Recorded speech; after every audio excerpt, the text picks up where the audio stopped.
Today, she is a strong advocate of breast implant illness, education, and recovery. The amazing Dr. Kayte Susse. Thank you so much for having me. I'm really excited to spread the word. Yes, I think it's so important. It's a little, I feel like there's still a little like voodoo topic about it. Yes. But as I was just telling you before we started filming, I feel like there's more and more women that I personally know that are having these mysterious illnesses, and I'm going, well, you know, is it the breast plants? Is it, or at least rule that out if you don't have them. Or know to look for that, because a lot of doctors don't even think about it. Right. I know in my personal journey, I was suffering. I had a lot of symptoms. I went to a lot of different doctors, and you know, when your labs come back normal and they don't really know what the next thing is, it's easy to minimize your symptoms and say maybe it's in your head, or maybe you have anxiety, or maybe you have fibromyalgia.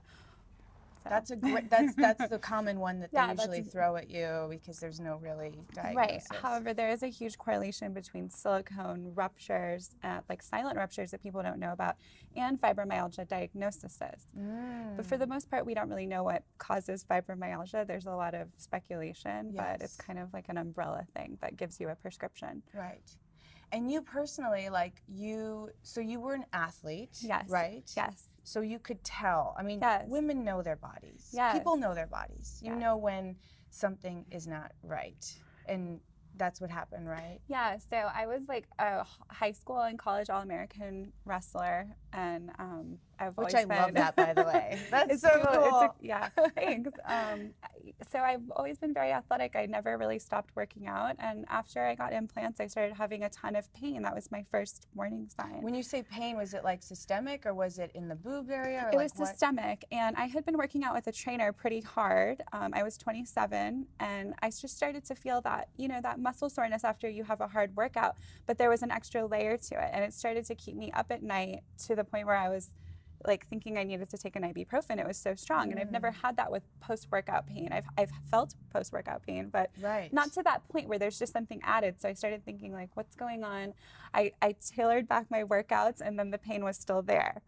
And then there's nothing more scary than like your body doing something that you don't know how to control. Like nothing's working. Right. So, you know, it was a process of figuring things out, of going to different doctors, of thinking maybe I had Lyme disease, getting treated for Lyme disease, even though I didn't have confirmatory Lyme markers. It was just kind of a symptom thing, like, oh, it seems like, which, not to diminish Lyme disease, it's very serious, but I think sometimes diagnoses become trendy, and it becomes easy to say, like, you know, maybe it's this or that. Especially if a lot of the symptoms match, because like other than muscle soreness, what were some other symptoms you were having? So at that time, and I think it's interesting to mention this because years ago, there was a big study that they did when we first started thinking about silicone and immune system reactivity and autoimmune disease, which is something that we know about. So doctors don't really tell you when you go for consults, but that's like on the research. Like there's tons of evidence linking. It's on the FDA fact sheet for silicone implants that it can cause autoimmune disease, that it can cause anti-nuclear antibodies in 1 in 300 women within 3 years of implanting. 1 in 300? Yes. That's a lot. Yes. So when this research was starting to emerge and there was starting to become a correlation, they did a big study where they found that women, a bunch of men proposed that after women got implants, their lifestyles changed such that the phone was ringing. Oh, this they're is going out, interesting. they're partying more, they have new partners, they're drinking, they're engaging in behaviors that, well, maybe that's what's causing their autoimmune disease, right? So I like to use myself as an example because before medical school, I had a very different lifestyle. I was an avid like go-outer, partier in LA. I was doing a lot of things. I was flying back and forth. And yeah, so I would say after I got implants, my lifestyle changed dramatically in the opposite direction. You know, everything becomes a lot smaller because you can't stay up after 9 o'clock and you have to sleep, you know, 9 or 10 hours, and you can't drink alcohol, you can't tolerate it. And when you do, you have neurological symptoms that are scary. So you neurological systems like forgetfulness or fogginess? Yeah, like, you know, you start losing things. I set my phone into a cup of water absentmindedly, which is a weird thing I've never done something like that before. So you know when that happens. Or like you go into a store and you forget why you're there. And then just being a woman starting to get a little older, people tell you crazy things, like maybe you're getting older, maybe it's aging. So yeah. And I think it's so interesting too, because as you said, like normal markers, Right. like there's a normal marker. Like if I'm Yes. not feeling well, I mean, I went undiagnosed for years with rheumatoid arthritis because they Yes. would do, normal testing, normal markers, whatever that meant. But I knew something was wrong with me. Right. And, right. and I think that that's so important for women that are listening right now that maybe are going through something and that they do have breast implants, is to listen. It's not normal to feel sore in your 20s and your 30s and your 40s after a workout. Right. If you know, or your without body, working out, or in general, or for different triggers, like you start going through stress, and people who have fibromyalgia will tell you this, like random things can set it off. It could be something you ate, or it could be you're moving and you're feeling overwhelmed, and then all of a sudden you're aching everywhere, or you get in a fight with someone, you start aching. Yes. Emotional triggers. So the confusing thing for me, like on my journey through school, was that I don't have autoimmunity. I don't have any high inflammatory markers, C-reactive protein. All of that was normal. So I thought about silicone and the immune system, but for me that didn't fit. But I didn't know that silicone implants have this slew of heavy metals, that they have, mercury and lead and arsenic and platinum and aluminum and tons of neurotoxic chemicals that aren't heavy metals. So when I found that out, it was like a light bulb went off. I've been doing a lot of genetic research and epigenetic investigation. This is while you still had the implants. While I still had the implants. Yeah. So I found out that there's other mutations in your genes which can cause you to have a huge problem detoxing those heavy metals, and that alone could be the source of a lot of symptoms. Right.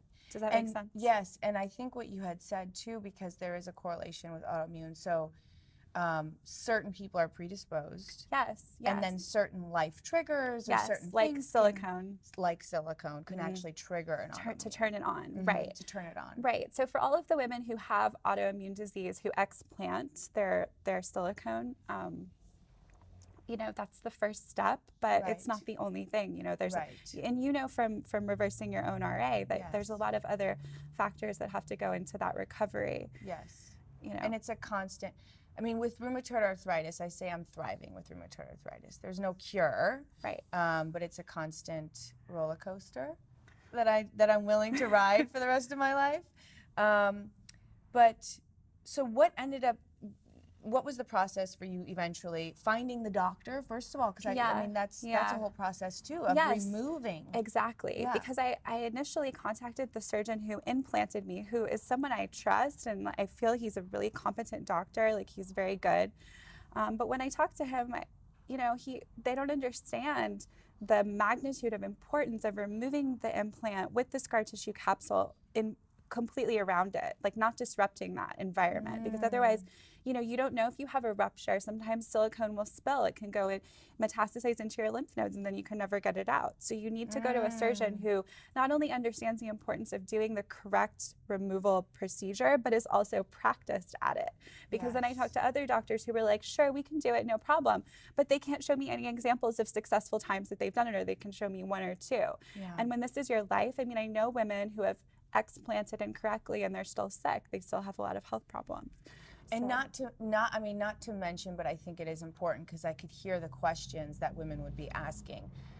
A lot of women get breast implants to begin with for vanity purposes. So now you're sick and now you have to remove them. So not on of course for health reasons, but you also don't want to look worse than you did to begin with. Right, exactly. So there's a lot of hesitation and spiritual healing too, I think, forgiving, and I'm sure it's a process. And that's why working with multiple people with different specialties can be helpful, I think. But you're right. You're totally right. And a lot of the good surgeons, they do lifts and they can do fat transfer. There's healthy ways, using stem cells, using fat transfer to sort of rejuvenate. And then part of what I do with patients now is a whole regenerative program.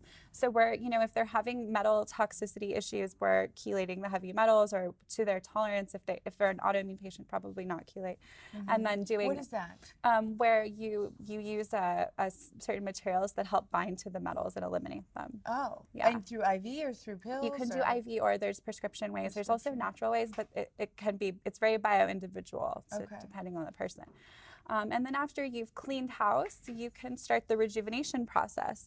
And the cool part about that, about the bad thing about metals is that they have a really bad effect on your mitochondria, which is why women get a lot of advanced aging. And can you say what mitochondria is? Yeah, the mitochondria, it's the powerhouse of the cell, but it's also, it's where your energy cycles happen. So when that process is a little disrupted, you're having a lot less energy, because these are all of the cells in your whole body, right? Every breath you take, every move you make. Yeah, every breath you take. Yes. Right, you're making ATP, and you're going through this Krebs cycle, and you're trying. ATP. Yeah. Dr. Seuss, you gotta help us out here. What's Yeah. ATP? But the thing about the mitochondria, which you might hear, like, just it's very common to talk about nowadays, is aging. So Yes. so oxidative stress, free radicals, that's all something that implants cause and prevent the elimination of free radicals. That's, you have extra aging, and then when you remove them in detox, you have to regenerate that process, which can give you like a very strong anti-aging So result. it sounds like something to do anyways, even if you Yes. don't have the breast implants. Yes. But I think what's so important too is, like what I read in your bio, is there's multiple ways, not just, like I have a personal friend who I know is dealing with a silicone leak right now, and Okay. she is sick. She knows it's leaking. Right. What if you are feeling like you're okay? Like, what are other symptoms, or not symptoms, what are other ways that the breast implants can cause harm? So we've talked a lot about silicone today, but many women who have saline implants have a slew of problems too. It's a little different mechanism for saline, because we've seen old saline implants removed filled with mold, and that mold, Oh my gosh, how scary. and yes, it's entrapped within the implant, but there's also valves that can leak. And yeah, but it's like, you think about it, like I don't even drink plastic water Right. unless I have Yeah. to. You know Yeah. what I mean? And So you think it's about what the old interesting. saline implants are. The shell is not the older ones. I believe the shell is made of something similar to plastic. Wow. I would really love to direct like anyone listening to a Facebook group that's called Healing Breast Implant Illness by Nicole.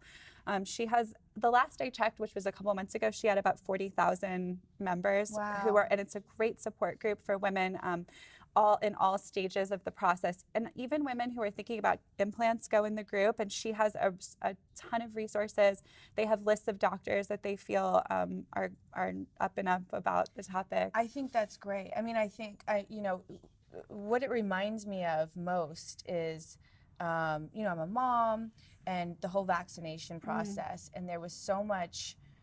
I felt so overwhelmed. My instinct was like, don't do vaccines, but then you have these fears, so I educated myself, and I went to Yes. these vaccine workshops that were Yes. pro-choice, and they give you both sides of the story, so you can make a decision what you feel is right. Right. And I think that that's so empowering for women. Like, if they feel like that it's something that they want to do, at least educate yourself at this point. And I love that you're sharing your story. And more than that, I'm so inspired that there's one thing to say when you're able to share something that you've experienced, but you became a doctor because of it. Like, Yes. that's so gangster. It's true. And I started studying functional medicine and preventative medicine because of my mysterious health symptoms. Like, and no one really being able to tell me. And I'm not talking about just regular medical doctors. Like, I've seen every type of alternative medicine doctor. Nobody ever said, even on their intake form, do you have breast implants? Which is a huge thing, Wow. doctors. Like, write that on your form, ask them. Wow, Because that's so interesting. yeah, and you look at all these different types of health problems, like mast cell syndrome, where people are reacting, they get red from a lot of foods they eat, or they have weird allergy responses. Like, all of the mast cells are right here. So you have these implants right next to the vagus nerve, right next to your heart, your lungs. So people can have different symptoms for different reasons. There's a doctor, Arthur Bauer, who's a rheumatologist for 35 years. He's been studying silicone, and he told me there's 20 different ways implants can make different women sick. Can you tell us a couple Some of the them? other ways. Yeah. To go into like the pathophysiology, I know in my case, like, I have a genetic mutation on an enzyme called SOD2, superoxygen dismutase. So to save you like the whole medical lecture, basically this enzyme is in the mitochondria, and it removes free radicals. So in a bad epigenetic situation where my environment, and keep in mind, like, I eat super clean, I'm gluten, Yes. dairy free, soy-free, very minimal chemical toxins exposure, and I'm feeling awful still, right, before I explanted. So, why? Well, the reason why is because the internal environment in my body was toxic. So it was turning on my bad gene mutations. That enzyme, which I just mentioned, was not able to do its job. So there's less of that enzyme, which means there's an accumulation of free radicals. So to take you downstream a little from there, when you have too much free radicals, your cells start dying more. So you have more cell death, which means less insulin receptors to uptake glucose, which means higher blood sugar. It wasn't matter if you were not eating soy. It was like your body was fighting itself. Right. And like I had doctors like, you're pre-diabetic. I was actually pre-diabetic on labs. Why am I pre-diabetic? Like I'm healthy, I'm young, like I don't fit even the ethnic demographic to say maybe there's a predisposition. I was doing high intensity exercise, trying to resensitize the insulin receptors, and no, nothing worked. And 3 months after I took my implants out, my A1C went from 5.7 to 5.2. So for people who know what that means, that's huge. So how long after your surgery? Because I'm sure that there was some recovery time. I'm still recovering. Still recovering. Yeah. So, but when did you start feeling better? I felt better immediately after I took them out the very next day, but it wasn't like a straight shoot up. There's been a lot of ups and downs. There were days where I had this the crazy pain returned. I went to the sauna and then I felt better after 30 minutes. I took some glutathione and then I went to the sauna and I felt better immediately. So you're doing a lot of detox, lymphatic drainage probably, right? Yes, hyperbaric chamber. Yeah, fasting. You're doing all the fun stuff. I love all that stuff. Yeah, well, you have to do it. I'm telling people to do it. Recently we tried an NAD drip. I've heard of this. Yeah, you did it? Yes, I did it for 8 hours. Did it hurt? Oh, no. Because I thought somebody said something about there was some intense feeling. It makes you feel very emotional. Oh, is that what it is? Yeah. Okay. Yeah. It's almost like being high. So will you tell people what this is? Because this is new forefront. This is like a lot of how do I want to say it? Like athletes and stuff in the health industry are starting to do this. Well, we started using NAD IV for addicts who are trying to get off really hard drugs like heroin because it upregulates your serotonin, dopamine, and it has this effect on the brain to kind of rewire it, which is huge. Wow. However, NAD is one of the Krebs cycle substrates or cofactors, sorry. So it gives a great boost for people who have fatigue. So it's also used in chronic fatigue syndrome, anti-aging. I woke up the next day, I was like, wow, I look 5 years younger. It wears off, but. So you have to go slow. It's 8 hours. Yes, you have to go very slow. Yeah, so your body can. You don't know how people are going to react. Yeah. So it can be a little bit of a it's roller not coaster. FDA approved or anything. It's just a vitamin. I mean, yes. Well, not like if the FDA, even if it is approved by the FDA, I'm just saying, I don't think it's as I can't speak on that. Yeah, I'm not sure. I feel like it's like this secret thing that everyone's doing right now. It's basically like vitamin B3. I mean, it's nicotinamide riboside, similar. Okay, got it. NAD, Yeah. I'm gonna do that. That's just one thing, though. That's just one thing. Yeah. That's just one thing. There's so many other ways you can, and we're looking into doing a stem cell treatment protocol after you've cleaned all the metals and you've cleaned the liver and. You want to rejuvenate with stem cells that can go in and they're smart and they can fix the damage that's been done because a lot of damage has been done. You have these things in your body for years. Yes. Like I'm talking really fast. No, I get so excited about this topic. I love that you get so excited and it's so inspiring and I'm just sitting here watching you going, it's so cool that you took this horrible experience in your life and you have completely turned it around. You've become a doctor. And now I really think that this is what you're going to do, and you're going to help so many people. Well, and I'm so we need to intervene, right? Yeah, I don't think they're going to be doing them in like 5-10 years. I think it's going to be gone. Yeah. With what we're learning. If you're saying they can do this fat transfer and stuff, that's so cool. To put implants in, exactly. Yeah. We don't need to do them. Yeah, they're coming up. But they're still doing like 500,000 a year. They're putting in women. So this is, and not everyone gets sick right away. Not everybody has these health problems. But you have to be aware of these genetic basic things. Yes. Yeah, I get it. So I ask, you've already shared so much information, but more on everything's personal too, but on a personal level right now, I like to ask people, what's your golden secret? Oh.